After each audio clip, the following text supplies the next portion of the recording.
बिस्मिल्लाहिर्रहमानिर्रहीम। अस्सलाम वालेकुम स्टूडेंट्स, मैं हूं हसन फरीद, आपका फिजिक्स टीचर। स्टूडेंट्स, आज का हमारा आर्टिकल है आरसी सर्किट। इससे पहले हम जो सर्किट्स पढ़ते थे उसमें सिर्फ एक सर्किट एलिमेंट होता था, या सिर्फ रेजिस्टर लगा होगा, या सिर्फ कैपेसिटर, या सिर्फ इंडक्टर लगा होगा। लेकिन आज का जो हमारा लेक्चर है उसमें हम दो सर्किट एलिमेंट्स एक साथ लगाएंगे सर्किट के अंदर, यानी कि रेजिस्टर भी होगा और कैपेसिटर भी होगा। तो आइए स्टूडेंट स्टार्ट करते हैं आज का लेक्चर। स्टूडेंट्स, अगर आप इसी लेक्चर को आपकी बुक में देखें तो आपकी बुक में कोई किसी किस्म की हेडिंग्स वगैरह नहीं है, जिसकी वजह से बच्चों को इसको as a long question attempt करते हुए बहुत मुश्किलात होती हैं। इसलिए मैंने पहले ही आप लोगों के सामने यहां पर कुछ हेडिंग्स दी हैं ताकि आप लोग इसको एज ए लॉन्ग क्वेश्चन लिखते हुए दिक्कत महसूस ना करें। अब स्टूडेंट्स, सबसे पहले तो आप लोगों को यह बताना है कि भाई आरसी सर्किट होता क्या है। तो आरसी सर्किट सिंपल क्या है, अगर मेरे पास एक एसी सोर्स हो और इस एसी सोर्स के साथ मैं एक रेजिस्टर और साथ एक कैपेसिटर भी अटैच कर दूं, तो इसमें रेजिस्टर जिसकी रेजिस्टेंस R है और कैपेसिटर जिसकी कैपेसिटेंस C है, मैंने अटैच कर दिया है, कनेक्ट कर दिया है इस एसी सोर्स के साथ। इसे हम कहेंगे स्टूडेंट्स ये एक RC सर्किट है। तो what is an RC circuit, सबसे पहले आपको डिफाइन करना पड़ेगा। It is a circuit in which N alternating voltage source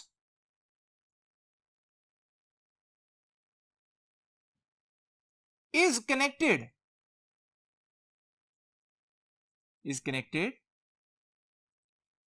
in series with a resistor and capacitor। तो ये एक ऐसा सर्किट होता है जिसमें आप एसी सोर्स के साथ एक रेजिस्टर और एक कैपेसिटर जो है वो कनेक्ट कर दें। अब इसकी सर्किट डायग्राम कैसी होगी, डेफिनेटली स्टूडेंट्स आप इसको बड़ी आसानी से बना सकते हैं। ये है हमारा एसी सोर्स और इस एसी सोर्स के साथ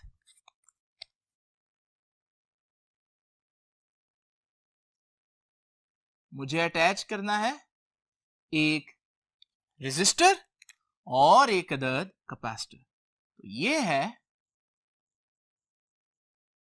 वो रेजिस्टर और इसी के साथ सीरीज में हम अटैच करेंगे एक कैपेसिटर। इस रेजिस्टर की रेजिस्टेंस कैपिटल R, इस कैपेसिटर की कैपेसिटेंस कैपिटल C।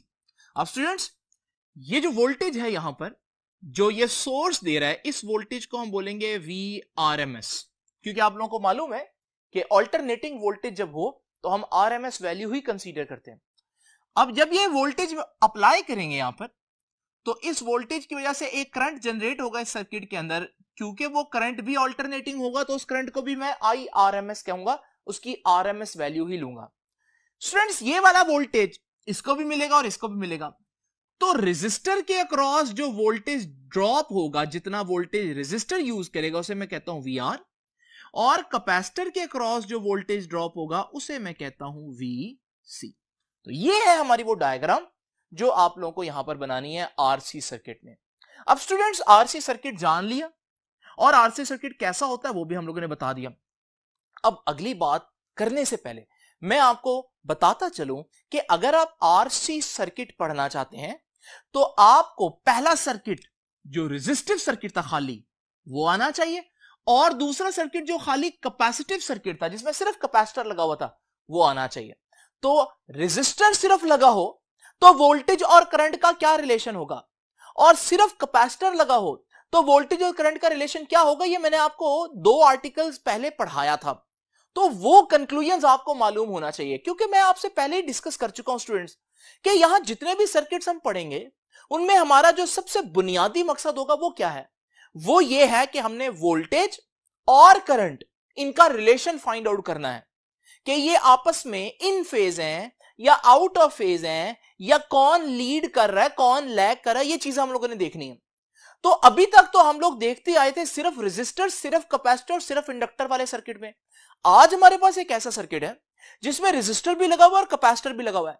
तो इस सर्किट को स्टडी करने के लिए पहले मुझे सिर्फ रेजिस्टर के केस में क्या होता है, वोल्टेज और करंट का रिलेशन, और सिर्फ कैपेसिटर के केस में वोल्टेज और करंट का रिलेशन क्या होता है ये पता होना चाहिए। अब क्योंकि आप में से बहुत से बच्चे ऐसे हैं जो पहली दफा इस लेक्चर पर ही आए होंगे, तो मैं उनके लिए थोड़ी देर में ये रिवाइज कर देता हूं कि हम लोगों ने उन सर्किट्स में क्या कंक्लूड किया था।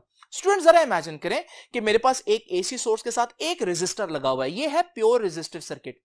इसके अंदर मैंने क्या देखा था, सिर्फ रिजल्ट की बात करता हूं। इसके अंदर मैंने देखा था कि वोल्टेज और करंट का ग्राफ कुछ ऐसे था, यानी अगर आप ग्राफ को गौर से देखें तो आपको पता चल रहा है कि इस पॉइंट पर वोल्टेज भी जीरो है, करंट भी जीरो है। फिर यहां से यहां वोल्टेज भी बढ़ रहा है, करंट भी बढ़ रहा है, और इस पॉइंट पर पहुंचकर वोल्टेज मैक्सिमम हो गया तो करंट भी मैक्सिमम हो गया। फिर वोल्टेज भी कम हो रहा है, करंट भी कम हो रहा है, और फिर इस पॉइंट पर पहुंचकर वोल्टेज भी जीरो, करंट भी जीरो। यानी वोल्टेज और करंट तो बहुत ज्यादा सिंक्रोनाइज हुए हैं। फिजिक्स में इसे कहते हैं कि वोल्टेज और करंट आर इन फेज। तो प्योर रेजिस्टिव सर्किट में वोल्टेज और करंट क्या होते हैं, इन फेज होते हैं। अब स्टूडेंट्स याद रखिएगा, जब मैंने वेक्टर्स में रिप्रेजेंट करना हो ना इन फेज, यानी मैंने ये बताना हो कि वोल्टेज और करंट इन फेज है वेक्टर के जरिए, तो कैसे बताऊंगा, याद रखिएगा मैंने वोल्टेज का वेक्टर बना दिया, और क्योंकि करंट वोल्टेज के वेक्टर के साथ इन फेज है तो मैं करंट को उसी डायरेक्शन में, जिस डायरेक्शन में वोल्टेज था उसी डायरेक्शन में ड्रॉ करूंगा।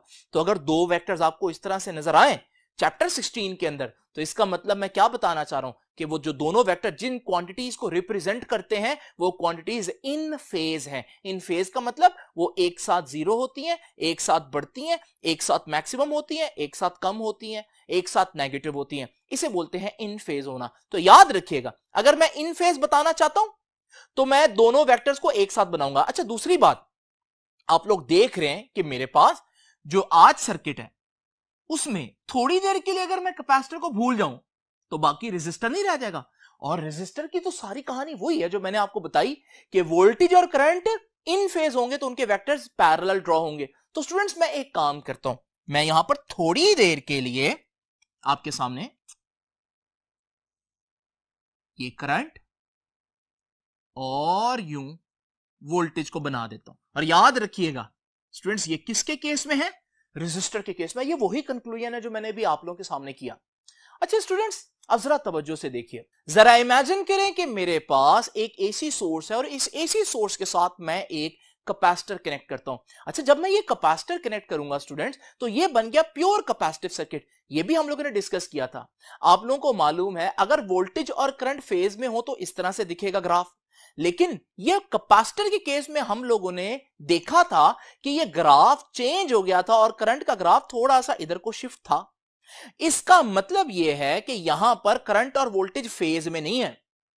तो फिर यह क्या रिलेशन कहलाएगा, अगर आप गौर से देखें इस पॉइंट पर वोल्टेज तो जीरो है, लेकिन करंट को देखिए, करंट अपनी मैक्सिमम वैल्यू पर पहुंचा हुआ है। यानी अजीब बात यह है कि जब वोल्टेज जीरो पर है तो करंट अपनी मैक्सिमम वैल्यू पर पहुंचा हुआ है। इसे हम कहते हैं कि current is leading the voltage. लेकिन कितना लीड कर रहा है, तो मैंने बताया था leading the voltage bye 90 degree. अब ये 90 डिग्री कहां से आया स्टूडेंट्स, ये आप लोगों ने वहां पर देखना है, लेक्चर को कंप्लीटली देखेंगे तो समझ में आएगा। तो बस ये आप लोग याद रखिएगा, हम यहां पर कहेंगे क्योंकि जिस पॉइंट पर वोल्टेज जीरो है, करंट मैक्सिमम पर पहुंचा हुआ है, तो हम कहेंगे current is leading the voltage bye 90 degree. अच्छा, मैं उल्टा भी कह सकता हूं, यहां पर तो ये कह रहा हूं ना कि करंट लीड कर रहा है वोल्टेज को, यानी कि करंट आगे चल रहा है वोल्टेज से। वोल्टेज अभी जीरो थी, करंट मैक्सिमम पर पहुंच चुका है।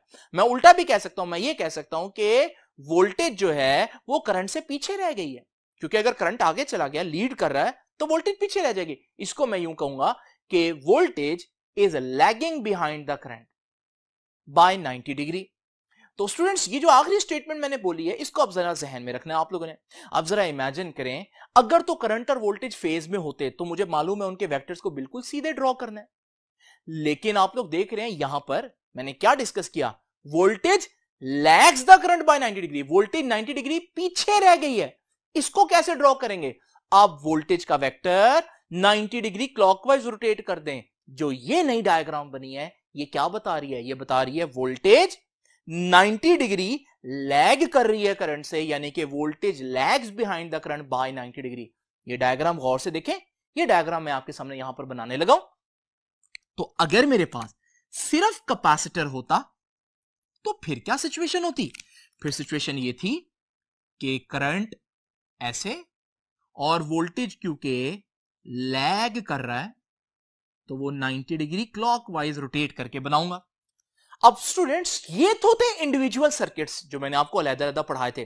आज के सर्किट में सिर्फ रेजिस्टर नहीं है तो मैं ये कंक्लूजन नहीं कर सकता, सिर्फ कैपेसिटर नहीं है मैं ये कंक्लूजन भी नहीं कर सकता, बल्कि रेजिस्टर और कैपेसिटर दोनों है। इसका मतलब मुझे अब यहां पर इनको कंबाइन करना पड़ेगा, यानी कि ये दोनों कॉन्सेप्ट्स, रेजिस्टर के केस में फेज वाला और कैपेसिटर के केस में वोल्टेज का लैग करने वाला कॉन्सेप्ट, इसको इकट्ठा करना है।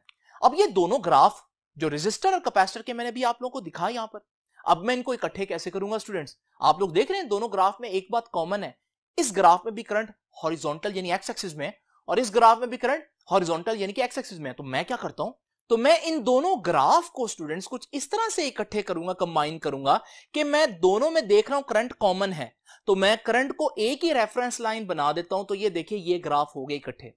अब आप देख रहे हैं जो रेजिस्टर वाली वोल्टेज है वो करंट के साथ अगर मैं देखूं तो पैरेलल है ना, तो रेजिस्टर वाली वोल्टेज करंट के साथ फेज में है।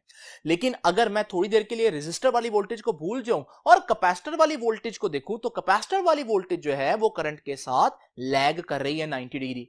तो दोनों बातें जो अलग-अलग ग्राफ में थी अब एक ही ग्राफ में आ गई हैं। तो ये ग्राफ भी मैं आपके सामने बना देता हूं। तो करंट दोनों में सेम है। भला क्यों सेम है ये भी आप पूछ सकते हैं मेरे से, क्योंकि रेजिस्टर और कैपेसिटर सीरीज में कनेक्टेड है। देखिए सीरीज बोला हुआ मैंने, और जब दो चीजें या तीन चीजें या जितनी भी हो सीरीज में कनेक्टेड हो तो सीरीज की निशानी ये है कि करंट सारे एलिमेंट्स में से सेम पास करता है। तो जो करंट पास करेगा इसमें से वही करंट पास करेगा इसमें से। इस वजह से मैंने करंट को क्या कर दिया, ये देखिए करंट की रेफरेंस लाइन बना दी। और जैसे कि मैंने आपको बताया कि यहां करंट जो है वो आरएमएस वैल्यू लूंगा, तो ये क्योंकि अल्टरनेटिंग करंट है। अब इस करंट के साथ रेजिस्टेंस की जो वोल्टेज है वो तो पैरेलल है, फेज में है, तो मैं इसके साथ ये बना रहा हूं रेजिस्टर की वोल्टेज। ये आ गई पहले वाला ग्राफ।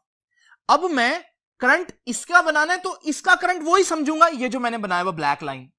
लेकिन उस करंट के साथ कैपेसिटर की वोल्टेज क्या करती है, लैग करती है 90 डिग्री। तो कैपेसिटर की वोल्टेज को मैं यहां पर 90 डिग्री क्लॉकवाइज बनाऊंगा। स्टूडेंट्स ये है हमारे पास नया ग्राफ। अच्छा ये ग्राफ कोई नई चीज नहीं है, उन्हीं दोनों ग्राफ की इंफॉर्मेशन जो अलग-अलग मौजूद थी एक ही ग्राफ में मैंने ऐड कर दिया। अब स्टूडेंट्स आप लोग जानते हैं कि हमारा किसी भी सर्किट को पढ़ने का चैप्टर 16 के अंदर बेसिक मकसद क्या है, करंट और वोल्टेज का रिलेशन फाइंड आउट करना। देखिए करंट तो है लेकिन वोल्टेज कौन सी, यहां रेजिस्टर के अक्रॉस वोल्टेज VR है जिसको मैंने यू शो किया, कैपेसिटर के अक्रॉस वोल्टेज VC है जिसको मैंने यू शो किया। तो मैं कौन सी वोल्टेज लूं, मैं टोटल वोल्टेज लूंगा स्टूडेंट्स। और टोटल वोल्टेज सोर्स की कितनी है, VRMS। तो मुझे VRMS और IRMS का रिलेशन चाहिए, यानी कि मैं करंट और वोल्टेज को कंपेयर करना चाहता हूं, उनका रिलेशन बिल्ड करना चाहता हूं। लेकिन कौन सा वोल्टेज, VRMS, और वो यहां पर तो नहीं है, ये VR है ये VC है, तो वो इन दोनों वोल्टेज का वेक्टर सम होगा। अब वेक्टर सम कैसे लेते हैं स्टूडेंट्स, जरा यही जो डायग्राम है इसको गौर से देखें। ये जो हमारे पास VC है, अगर मैं थोड़ी देर के लिए इसको हेड टू टेल रूल बनाने के लिए इधर ले जाऊं तो अब आप देखें कि VR का जो हेड है वो VC के टेल से कनेक्टेड है, यानी ये हेड टू टेल जुड़े हुए। और हेड टू टेल जब चीजें जुड़ी हो तो उनका रिजल्टेंट कैसे निकलता है, फर्स्ट की टेल से लास्ट के हेड पर अगर आप ड्रॉ करें तो ये आ जाएगा इसका रिजल्टेंट। तो याद रखिएगा ये जो रिजल्टेंट आया है ये है VRMS, यानी VR और VC की कंबाइन वोल्टेज। तो स्टूडेंट्स ये देखिए हमारे पास ये जो VC है, आपने देखा मैं इसको थोड़ी देर के लिए इधर ले गया था और उसके बाद पहले की टेल से आखिरी के हेड पे मैंने वेक्टर ड्रॉ किया। और स्टूडेंट्स ये है नया वेक्टर, ये है स्टूडेंट्स टोटल वोल्टेज VRMS। तो स्टूडेंट्स आप लोगों ने देखा कि ये जो VRMS है ये हमारे पास टोटल वोल्टेज है, ये दो वोल्टेजेस का वेक्टर सम है। अब स्टूडेंट्स हमारा क्या काम है किसी भी सर्किट में, वोल्टेज और करंट का रिलेशन फाइंड आउट करना। टोटल वोल्टेज ये है, टोटल करंट ये है। अगर आप इसी डायग्राम को थोड़ी देर के लिए यहां पर बनाएं और इसमें से VR और VC को हटा लें तो आपके पास IRMS रह गया और VRMS रह गया। अब अगर आप गौर से देखें तो वोल्टेज अभी भी करंट से नीचे आ रहा है, क्लॉकवाइज डायरेक्शन में आ रहा है। इसका मतलब अभी भी वोल्टेज लैग कर रहा है, लेकिन पहले ये लैग कर रहा था 90 डिग्री, अब ये 90 डिग्री नहीं लैग कर रहा, बल्कि 90 डिग्री से कुछ कम एंगल लैग कर रहा है। तो इसका मतलब रिजल्ट क्या हुआ कि जब मेरे पास रेजिस्टर और कैपेसिटर दोनों लगे हो, आरसी सर्किट हो, आरसी सर्किट के अंदर भी वोल्टेज करंट को लैग करता है या करंट वोल्टेज को लीड करता है, but not by 90 degree, 90 degree से नहीं, बल्कि किसी एंगल जो 90 डिग्री से कम होगा उससे लैग करेगा या लीड करेगा। तो स्टूडेंट्स, ये जो आपके पास डायग्राम है, इस डायग्राम को आप लोग जरा गौर से देख लीजिए और इसका कंक्लूजन मैं अब आप लोगों के सामने लिखने लगा हूं। तो क्या सीखा मैंने? सीखा ये कि इन एन आरसी सर्किट, अगर मेरे पास एक आरसी सर्किट हो तो क्या होगा? करंट वोल्टेज से ऊपर आ रहा है। इन वोल्टेजेस को भूल जाए हम, क्योंकि हमने टोटल करंट और टोटल वोल्टेज को आपस में कंपेयर करना है। तो करंट ऊपर आना है ना इससे, तो हम कहेंगे करंट वोल्टेज को लीड कर रहा है, current Leeds voltage bye 90 degree नहीं है ये, पहले ये 90 डिग्री था, सिर्फ कैपेसिटर होता तो, लेकिन अब ये एंगल कोई एंगल हो सकता है थीटा, ठीक है ना। तो voltage by some angle theta. अच्छा, ये थीटा के बारे में यहां लिख देता हूं, ये थीटा जीरो नहीं हो सकता, ठीक है जी, ये थीटा जीरो नहीं हो सकता, क्योंकि जीरो तो प्योर रेजिस्टर के केस में होता है ना, जब वोल्टेज और करंट पैरेलल हो जाते हैं तो एंगल जीरो हो गया। तो ये जीरो से ज्यादा होगा, थीटा 0 डिग्री से ज्यादा होगा, लेकिन 90 भी नहीं हो सकता क्योंकि वो प्योर कैपेसिटर के केस में। तो इसका मतलब जो आपका थीटा एंगल है उसकी रेंज क्या है? ये जो एंगल है वो कितने डिग्री लीड या लैग करेगा, वो कितना एंगल हो सकता है? वो 90 से कम और 0 से ज्यादा, यानी इन बिटवीन 0 एंड 90, ठीक है जी। तो थीटा 0 और 90 के दरमियान में होगा, ये बहुत इंपॉर्टेंट ऑब्जेक्टिव है। अच्छा स्टूडेंट्स, मैंने लिखा यहां पर कि current leads the voltage by some angle theta. मैं उल्टा भी कह सकता हूं, तो मैं कह सकता हूं और voltage lags behind current by some angle theta। तो देखिए, मैं ये भी कह सकता हूं कि करंट वोल्टेज को लीड कर रहा है, मैं ये भी कह सकता हूं वोल्टेज करंट को लैग कर रहा है। एक ही बात है ना, अगर दो शख्स रेस में चल रहे हो तो मैं कहूंगा एक शख्स आगे चल रहा है, तो मैं ये भी कह सकता हूं दूसरा शख्स पीछे रह गया। तो स्टूडेंट्स, ये है लीड और लैग का मतलब। तो कंक्लूजन तो आ गया, कंक्लूजन जो है वो ना खाली रेजिस्टर वाला है, ना वो इन फेज है, ना वो खाली कैपेसिटर वाला है, ना ही वो 90 डिग्री से लैग कर रही है वोल्टेज, बल्कि अब आंसर दरमियान में है कि हमारे पास वो लैग तो कर रही है लेकिन बाय सम एंगल थीटा। अब ये एंगल थीटा कितना होगा ये भी हम डिस्कस करेंगे आज, लेकिन सबसे पहले हम डिस्कस करते हैं इंपीडेंस। आपको मालूम है रेजिस्टर का काम क्या है? अपोज करना। रेजिस्टर कितना अपोज करता है उसे हम बोलते हैं आर, रेजिस्टेंस। कैपेसिटर का असल काम क्या है? कैपेसिटर का असल काम है एनर्जी स्टोर करना, लेकिन कैपेसिटर भी अल्टरनेटिंग करंट को रोकता है। अच्छा, कैपेसिटर कितना रोकेगा? याद रखिएगा, उसे हम बोलते हैं कैपेसिटिव रिएक्टेंस, XC कहते हैं। तो यानी कि इस वक्त इस सर्किट में दो ऑपोजिशंस हैं, एक आर रेजिस्टर की ऑपोजिशन, एक कैपेसिटिव रिएक्टेंस XC कैपेसिटर की ऑपोजिशन। तो फिर करंट को टोटल ऑपोजिशन कितनी मिलेगी ये अब हम लोग कैलकुलेट करेंगे। और टोटल ऑपोजिशन जब बहुत से सर्किट एलिमेंट्स मिलकर दें तो उसी को कहते हैं स्टूडेंट्स इंपीडेंस। इसलिए हम लोगों ने हेडिंग क्या दी? Calculation for impedance. तो आइए अब हम इंपीडेंस कैलकुलेट करते हैं। याद रखिएगा इंपीडेंस क्या है? Combined opposition. याद रखिएगा, वैसे ये मैंने बताया हुआ है, कंबाइंड ऑपोजिशन। अगर एक से ज्यादा सर्किट एलिमेंट्स लगे हों तो सारों की कंबाइंड ऑपोजिशन। ये भी याद रखिएगा, इसका सिंबल क्या है? इसका सिंबल है Z। अब स्टूडेंट्स, ये कैसे डिराइव करेंगे हम? सबसे पहले तो आप लोग देखिए कि हमारे पास यहां पर ये एक ट्राइंगल बन रही है, ये VC है ना, इसको मैंने यहां ड्रॉ किया था, थोड़ी देर के लिए मैं यहां VC लिख देता हूं। ये जो ट्राइंगल है स्टूडेंट्स, इस ट्राइंगल को मैं आप लोगों के सामने यहां एनिमेट करता हूं। इस ट्राइंगल में अगर आप गौर से देखें तो ये एंगल थीटा है, थीटा के सामने वाला जो हमारे पास होता है वो होता है परपेंडिकुलर, तो ये साइड परपेंडिकुलर हुई, ये एंगल 90 है, 90 के सामने वाला जो है ना वो हमेशा हाइपोटेन्यूस होता है, तो फिर जो तीसरा बच गया वो बेस होगा। तो स्टूडेंट्स यहां पर आप लोग देख रहे हैं कि हमारे पास एक राइट एंगल ट्राइंगल बन रही है, और इस राइट एंगल ट्राइंगल में आप लोग जानते हैं कि हम पाइथागोरस थ्योरम जो है वो अप्लाई कर सकते हैं, और पाइथागोरस थ्योरम क्या कहता है, hypotenuse square is equal to perpendicular square plus base square. तो स्टूडेंट्स ये मैं इस डायग्राम से पाइथागोरस जो है वो यहां पर आपके सामने लिखता हूं। तो अकॉर्डिंग टू पाइथागोरस थ्योरम हम क्या कह सकते हैं कि हाइपोटेन्यूस किसी भी राइट एंगल ट्राइंगल में हाइपोटेन्यूस का square is equal to base square plus perpendicular का स्क्वायर। अब हाइपोटेन्यूस क्या है, जैसे कि मैं आपको बता चुका हूं कि यहां पर जो हाइपोटेन्यूस बन रहा है वो ये वाली साइड बन रही है, और ये साइड जो है वो तो VRMS है। इसका मतलब हाइपोटेन्यूस क्या हुआ, VRMS, और उसका स्क्वायर आ जाएगा। अगर आप बेस देखें तो आप लोगों को पता चलेगा इस डायग्राम के अंदर जो बेस है वो तो VR है, तो हम यहां पर बेस के साथ VR लिख देते हैं और उसका स्क्वायर आ जाएगा। और फिर इसी तरह से अगर आप देखें जो परपेंडिकुलर है वो परपेंडिकुलर बेसिकली VC है, तो फिर यहां पर परपेंडिकुलर की जगह VC का स्क्वायर आ जाएगा। तो ये डायग्राम कुछ इस तरह से बन गई स्टूडेंट्स। अब आप लोग जानते हैं ओम्स लॉ क्या कहते हैं। According to Ohm's law V is equal to IR। आप इसको यूं ना पढ़े V is equal to IR, बल्कि आप पढ़ें कहीं पर भी वोल्टेज ड्रॉप बराबर होता है वहां करंट कितना है मल्टीप्लाई बाय वहां ऑपोजिशन कितनी है। याद रखिएगा ओम्स लॉ को यूं पढ़ें कि कहीं पर भी वोल्टेज ड्रॉप देखना हो कितना है तो वहां से कितना करंट गुजर रहा है मल्टीप्लाई बाय वहां कितनी ऑपोजिशन है। देखिए ये VR क्या है, ये है वोल्टेज ड्रॉप अक्रॉस रेजिस्टर।